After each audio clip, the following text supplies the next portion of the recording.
Ola, son Nerea de Conxeito Sexoloxía e neste video imos falar de sexting.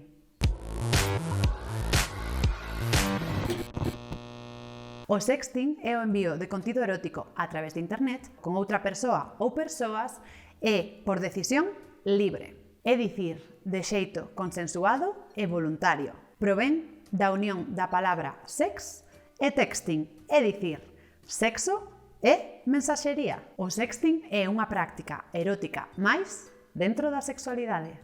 Pero, que precisamos para practicar sexting?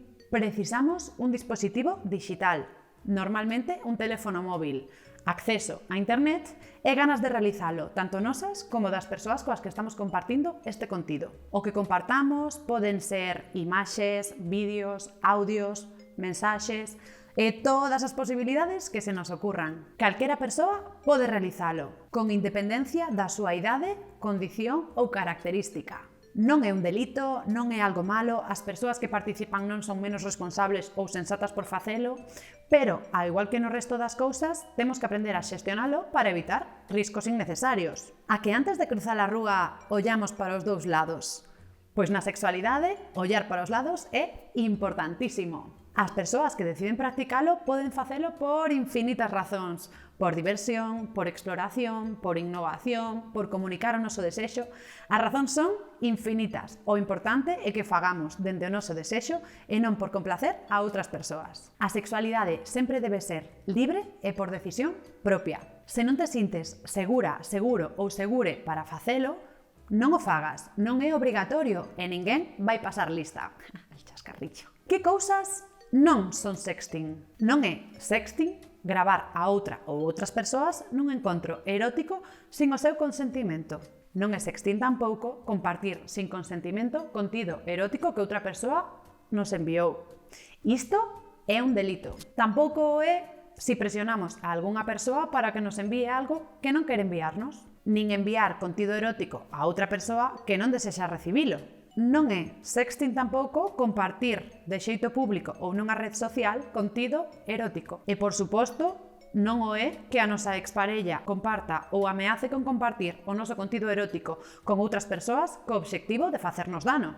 É importante que se recibes contido erótico de algunha ou de algunhas persoas que non manifestaron o seu consentimento para compartilo, 1. Borres ese contido inmediatamente. 2. Rexeites o comportamento desa persoa que compartiu ese contido sen o consentimento da persoa implicada. 3. Empatices coa persoa involucrada directamente con ese contido. Penses nas emocións que pode estar sentindo.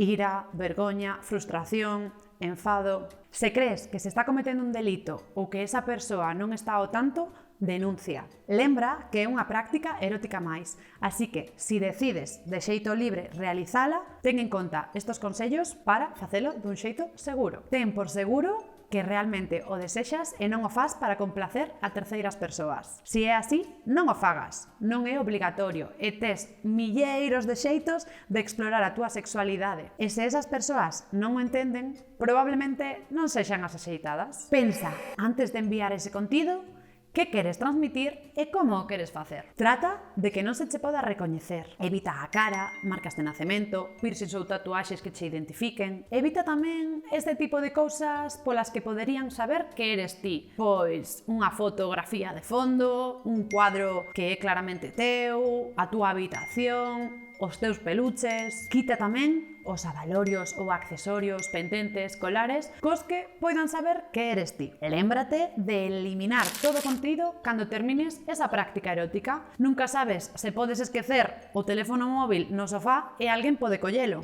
Lembra que é imprescindible, como todo na sexualidade, que todas as persoas se sintan cómodas.